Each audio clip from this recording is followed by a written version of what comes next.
தமிழக மக்களுக்கு வணக்கம். கண்டிக்கிறோம் சவுக்கு சங்கரை கண்டிக்கிறோம் அப்படின்னு ஒரு 20 வயசு செல்வியிலேருந்து 80 வயசு குடுகுடு கிளை வரைக்கும் ஆளுக்கு ஒரு விளக்கமாக இருந்துக்கிட்டு கிளம்புறாங்க. யாரா கண்டிக்க வரீங்க நீங்கள், யாருமா என்னம்மா அப்படின்னு கேட்டால் அதெல்லாம் தெரியாது அப்படிங்கிறாங்க. என்ன காரணம்? அவங்க எல்லாம் ஏழைங்க. 200 ரூபா கொடுத்தா எங்கே வேணாலும் அவங்கள கூட்டிகிட்டு போய் ஒரு மீட்டிங்னு சொல்லி பேசிக்கலாம். இப்படி 200 ரூபாய்க்காக ஏழைகள் அப்படிங்கிறதாலே ஒருத்தவங்களை இழுத்துட்டு போய் அவமானப்படுத்தின எவனோ ஒரு உடன்பிறப்பு பெண்களை அவமானப்படுத்தினதை விட சவுக்கு சங்கர் அதிகமாக அவமானப்படுத்திட்டாரா? கூட்டு போகிறாங்க பெண்களை. எதுக்கு போனோன்னே அவங்களுக்கு தெரில. யாரம்மா கண்டிச்சு நீங்கள் இங்கே வரீங்க? தெரியலங்க. கூப்பிட்டாங்க, வந்தேன், என்னெல்லாம் தெரியாது. அதில் ஒரே ஒரு அம்மா மட்டும் கொஞ்சம் பேர் ஏதோ தெரிஞ்சு போச்சு போயிருக்கு. சவுக்கு சங்கரை கண்டிக்கிறவங்க. சவுக்கு சங்கர் யாருமா? அது தெரியாதுங்க. இப்படியாடா ஒரு 200 ரூபா காசுக்கு ஏழைங்களை கூப்பிட்டு போய் இப்படி அசிங்கப்படுத்துவீங்க?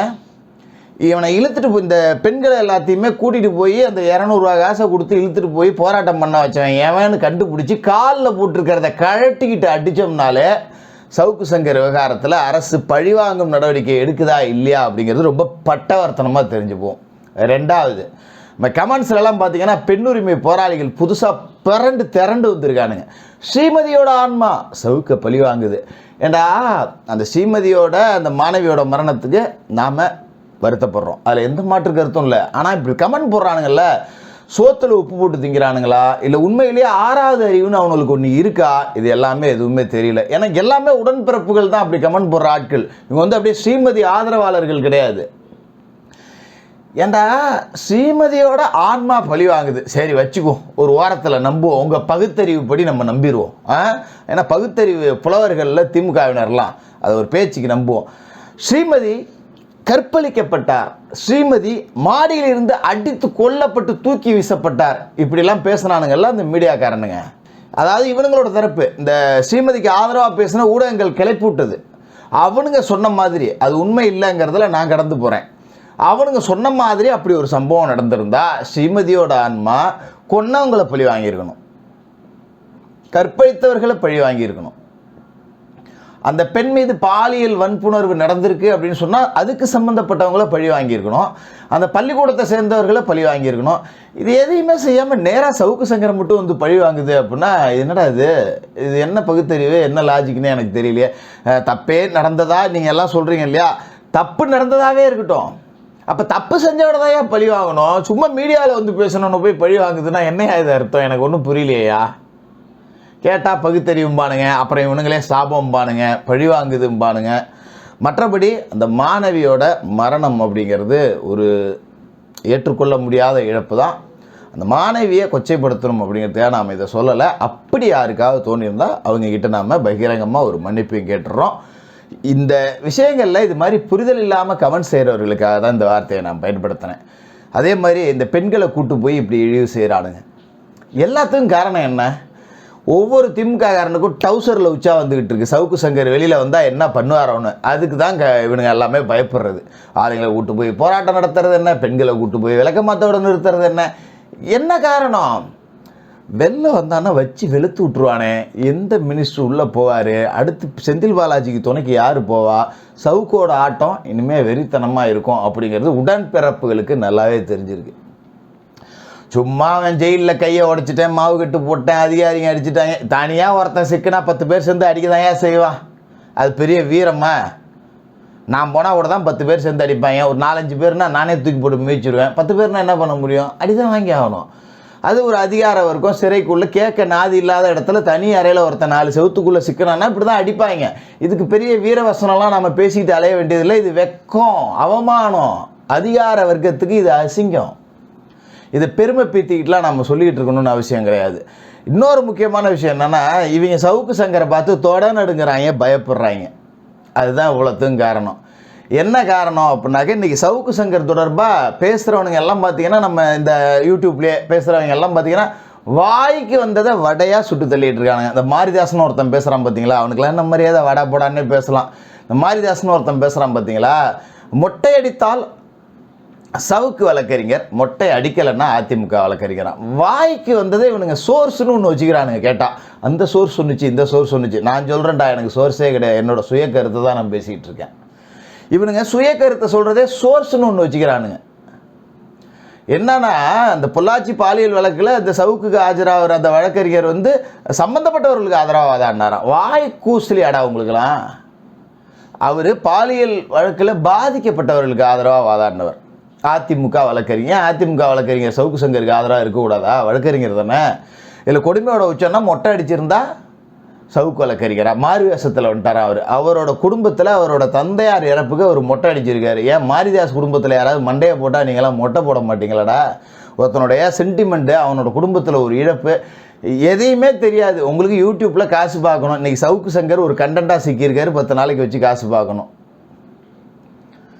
இதுக்கு ஒருத்தனோட இழப்பெல்லாம் கூட கருத்தில் கொள்ளாமல் நீங்கள் பாட்டுக்கு அடித்து விடுறது. ஏண்டா அந்த ஆள் அதிமுக வழக்கறிஞர்னு உனக்கு சொல்ல தெரியுது, பொள்ளாச்சி வழக்கில் போய் ஆஜரானார் அப்படின்னு சொல்ல தெரியுது, மொட்டை அவங்க வீட்டில் நடந்த துக்கத்தால் தான் அடித்தார்னு தெரியல. நீலாம் என்னடா பெரிய புலனாய் விருத்தி? கேட்க வேண்டிய தேவை இருக்கா இல்லையா? என்ன மனநிலை இது? அதில் இந்த சாட்டை துரைமுருகன் ஒருத்தன், சீமான் பேரை கெடுக்கிறதுக்குன்னே ஊருக்கு ஒருத்தன் சுற்றுறான் பாருங்க. அதில் சாட்டை துரைமுருகன் ஒருத்தன். நாம் தமிழர் கட்சியை விட்டு அடித்து விரட்டப்பட வேண்டிய முதல் நபர்னா சாட்டை துரைமுருகன் தான். வாய்க்கு வந்ததை பேசிக்கிட்டு தெரியலாம். இப்போ எங்கேயோ வர அயல்நாட்டுக்கு டூர் போயிட்டார். சிறு இடைவேளைக்காக கடல் கடந்து போயிருக்காரு தம்பி. அப்போ தெரியும், அவர் ஜி ஸ்கொயருக்கு முட்டு கொடுக்கும்போதே தம்பி கடல் கடந்து டூர்லாம் போகிற அளவுக்கு வசதியாக இருப்பார் அப்படிங்கிறது நமக்கு தெரியும். சரி, எதனால் சவுக்கு மேலே இவ்வளோ வன்மம்? சவுக்கு கைது, சவுக்கு மீது கஞ்சா வழக்கு. இப்போ ஆஃபீஸ்லலாம் சோதனை நடக்குது. இப்போ நான் அந்த வீடியோ பேசிகிட்டு இருக்க நேரத்தில் சவுக்கோட மதுரவாயல் வீடு, டி நகரில் இருக்கக்கூடிய ராஜாபாதர் ஸ்ட்ரீட்டில் இருக்கக்கூடிய சவுக்கு சங்கரோட ஆஃபீஸ், இது எல்லாத்துலேயுமே ரைடு அப்படிங்கிறத தேனி போலீஸார் நடத்துகிறாங்க. அந்த கஞ்சா கேஸ் போட்டால் அதே தேனி போலீஸார் தான். அது ஃபார்மல் ரைடு நடக்கட்டும், அதை பற்றியெல்லாம் நம்ம மாற்று கருத்து சொல்ல முடியாது. அது காவல்துறையினருடைய கடமைகளில் ஒன்று. ரைட், ஓகே, அது நடத்திட்டு போட்டோம். இப்படியெல்லாம் இவங்க ஒரு தரப்புக்கு எதிராகவே வீடியோ போட்டுட்ருக்கானுங்க. அப்படின்னா என்ன காரணம்? இன்றைக்கி சவுக்கு விட்டுட்டு போன இடத்த அவன் பேசுகிறான். ஜி ஸ்கொயர் திமுகவோட பணத்தை முதலீடு செய்யப்பட்டிருக்குன்னு சவுக்கு பேசியிருக்காரு. சவுக்கு கைதான நாள்லேருந்து எவனாவது பேசியிருக்கானா? வேங்கை வயல் பிரச்சனை, சவுக்கு கைதான பிறகு எவனாவது அதை பற்றி பேசியிருக்கானா? மணல் கடத்தல், கரிகாலன், ராஜரத்னம், இவங்களை பற்றி யாராவது பேசியிருக்காங்களா சவுக்கு கைதான பிறகு? ஜாபர் சாதிக்கு வழக்கு, சவுக்கு கைதான பிறகு எவனாவது பேசியிருக்கானா? பரந்தூர் விமான நிலைய விரிவாக்கம், இதை பற்றி எவனாவது பேசியிருக்கானா? பரந்தூர் மக்கள் போராடிக்கிட்டு இருக்காங்க, ஓட்டு போடல, அவங்க மேலே வழக்கு போட்டிருக்கு, சவுக்கு உள்ளே போன பிறகு யாராவது அதை பற்றி பேசியிருக்கானா? யாரும். இப்படியே சவுக்கு என்னென்னலாம் பேசினாரோ அது எல்லாத்தையுமே திமுக வந்து கடந்து போச்சு. ஏன்னா அது எல்லாத்துலேயுமே உண்மை. ஏன்னா இல்லைன்னா சவுக்கு மேலே அதுக்கு மேலே வந்து இவங்க அவதூறு வழக்கு போட்டிருப்பாங்க. ரிச்சர்ட் மில் ஆச்சு 12 கோடி ரூபாய்க்கு திராவிட இளவரசர், அதாவது திராவிட மாப்பிள்ளை சபரீசன் கட்டியிருக்காரு, அவதூறு வழக்கு போட்டிருக்கலாம்ல. ஏன்டா ஏதுரா 14 கோடிக்கு வாச்சு அப்படின்னு அவங்களுக்கு தெரியும். அதெல்லாம் ஏன்டா எப்படி தெரிஞ்சுதோ இவனுக்கு அப்படின்ட்டு இப்போ சமயம் பார்த்து இந்த மாதிரி வழக்கெல்லாம் போடுறது. சரிப்பா, சவுக்கு பேசுனது வந்து இந்த பெண் காவலர்களுக்கு எதிராக பேசுனது தப்பு தான். அதில் நாமளும் ஆமாஞ்சாம்பி போடுற ஆள்லாம் கிடையாது. ஆனால் வழக்கு போடப்பட்டதெல்லாம் அதுக்கு முன்னாடியே தானே. தொடர்ந்து அவங்கள போட்டு டார்ச்சல். சவுக்கு மீடியா கட்டம் கட்டப்பட்டுருச்சுல்ல அதுக்கு முன்னாடியே. இந்த பையன் ஒருத்தன், சட்டக்கல்லூரி மாணவன் ஒருத்தன் அரெஸ்ட் பண்ணப்பட்டான். அந்த வேலுங்கிறவர் மேலே வழக்கு போடப்பட்டுச்சு. முத்துலீஃப் விலகல், லியோவை தேடுறது, இது எல்லாத்தையும் பார்த்தாலே தெரியுது சவுக்கு கிட்டத்தட்ட கார்னர் பண்ணிட்டாங்க என்ன. அப்புறம் என்னமோ இப்போ தான் பெண்ணிய புரட்சிவாதிகள், நீங்கள் எல்லாம் பெண்ணிய ஆதரவாளர்கள் மாதிரி புதுசாக கிளம்பி வந்துடுவீங்களே, என்ன விஷயங்கிறேன். சவுக்கை நேருக்கு நேர் எதிர்கொள்ள திராணி கிடையாது. நம்ம என்ன பண்ணாலும் இவன் எப்படியாவது கண்டுபிடிச்சி கழுவி ஊற்றி காரி துப்பி தொடச்சி வைக்கிறானே. மக்கள் முன்னாடி நம்ம போய் நிற்க முடியலையே. சவுக்கோட பேச்சுக்கு நாளுக்கு நாள் ஆதரவு கூடிகிட்டு இருக்கு. அப்போ நம்ம என்ன பண்ணுறது? இப்போ இந்த தேர்தல் நேரத்தில் வர அதிமுக ஆதரவு நிலைப்பாடு அப்படின்னு எடுத்துகிட்டு கிட்டத்தட்ட சவுக்கு உருவாக்கின அந்த இம்பேக்ட் அப்படிங்கிறது ரொம்ப பெருசு.